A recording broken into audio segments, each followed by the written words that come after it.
Let's mic CM साहब। नमस्कार, let's mic CM साहब के साथ मैं शिवांगी। आज सुनिए देश के कुछ खास राज्यों के मुख्यमंत्रियों और पूर्व मुख्यमंत्रियों की एक्टिविटीज के बारे में। सबसे पहले उत्तर प्रदेश के मुख्यमंत्री योगी आदित्यनाथ ने जिले में 82 विकास परियोजनाओं का उद्घाटन और शिलान्यास किया। सीएम योगी ने कहा कि विकास के नाम पर जनता के साथ कोई छल नहीं होने दिया जाएगा।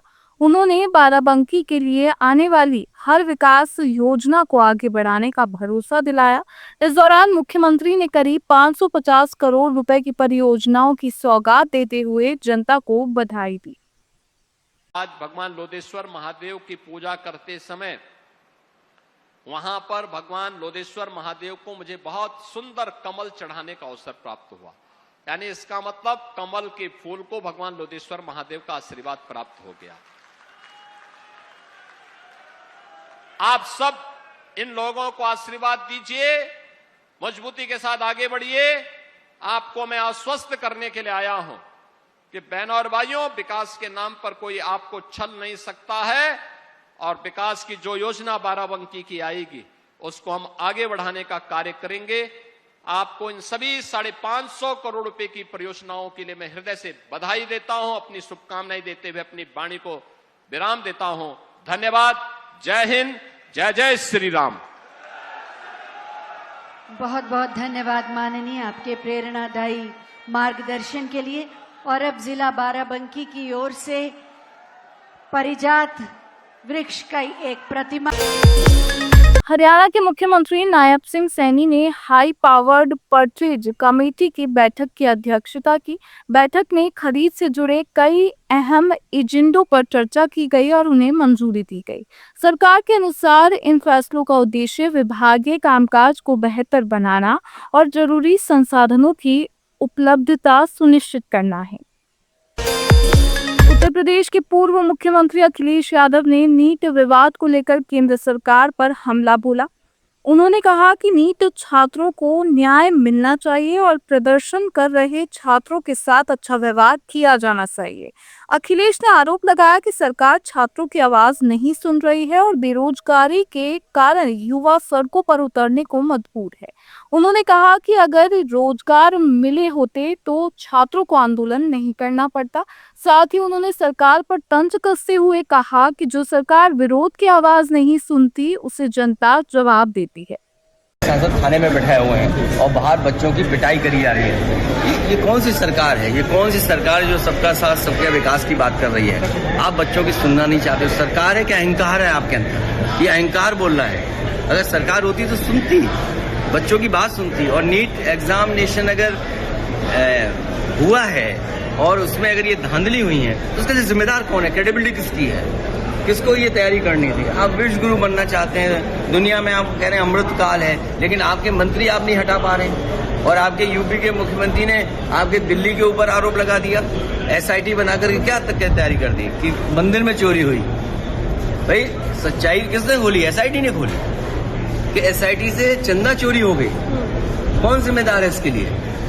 नीट आप एग्जामिनेशन नहीं करा रहे हो, एग्जामिनेशन कराया उसके बाद भी शिकायतें हैं। तो आप क्या किस दिशा में देश को ले जाना चाहते हो? नौकरी रोजगार दिए नहीं। अगर नौकरी रोजगार दिए तो इतने बच्चे क्या यहाँ सड़कों पे आते हैं? सर आज की मीटिंग को लेकर कुछ बोलेंगे सर? मीटिंग हाउस एडजॉर्न होता है तो एक दूसरे से लोग मिलते हैं, हाउस एडजॉर्न के बाद मिलते हैं, उसमें क्या है?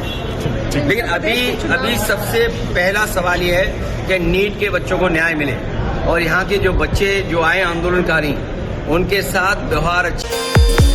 जम्मू कश्मीर के मुख्यमंत्री उमर अब्दुल्ला जंतर मंतर पर राज्य का दर्जा बहाल करने की मांग को लेकर हुए प्रदर्शन में शामिल हुए। उन्होंने कहा कि हम अपने अधिकारों की मांग के लिए यहां आए हैं, लेकिन शांतिपूर्ण प्रदर्शन की इजाजत नहीं दी जा रही है। उमर अब्दुल्ला ने आरोप लगाया कि लोकतंत्र का गला घोटा जा रहा है और जम्मू कश्मीर के लोगों की आवाज को दबाने की कोशिश की जा रही है। हम अपना हक मांगने अपने मुल्क के राजधानी में आए। बदकिस्मती से यहाँ पे भी शांति से प्रदर्शन करने की इजाजत नहीं दी जाती। जमहूरियत का गला घोटा जा रहा है। हम लोग जम्मू कश्मीर से 50-60 ज्यादा से ज्यादा 100 लोग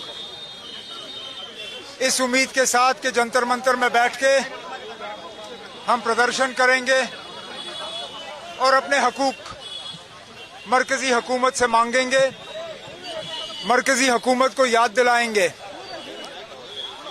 कि उन्होंने सदन के अंदर और सुप्रीम कोर्ट के सामने ये वादा किया था कि इलेक्शन के फौरन बाद रियासत का दर्जा वापस लौटा दिया जाएगा।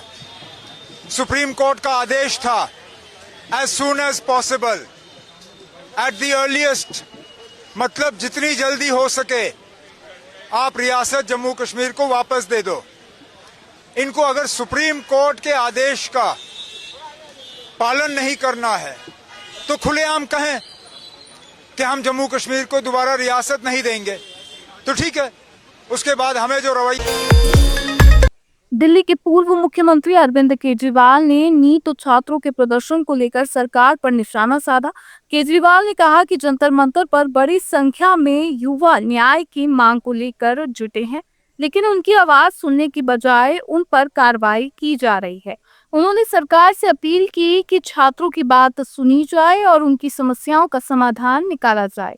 केजरीवाल ने कहा कि ये देश के ही बच्चे हैं जो अपने हक और न्याय की मांग कर रहे हैं।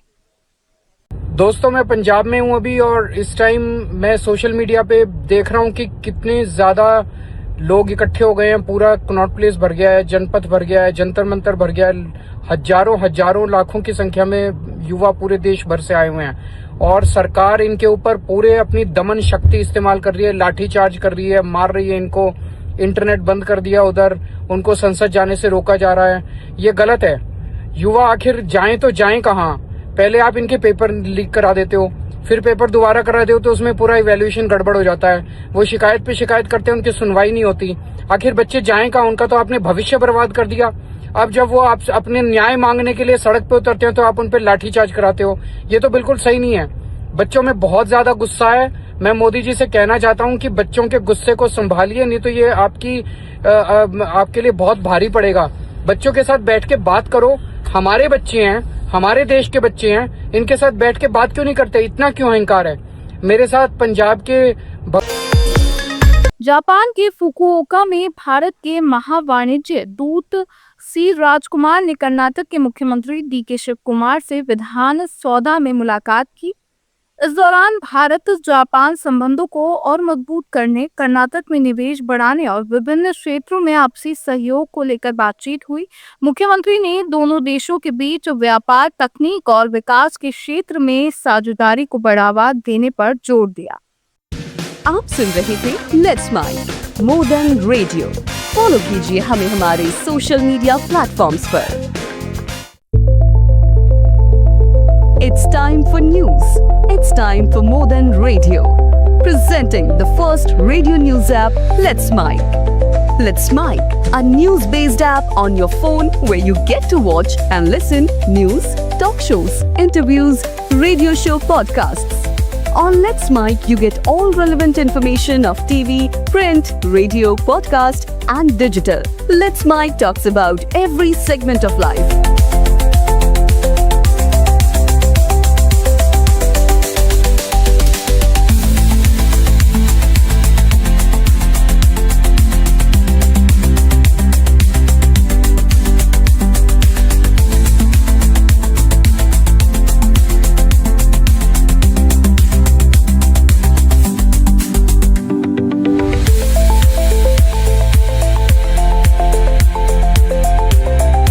Download the app now from Play Store. Available both on Android and iOS mobile phones.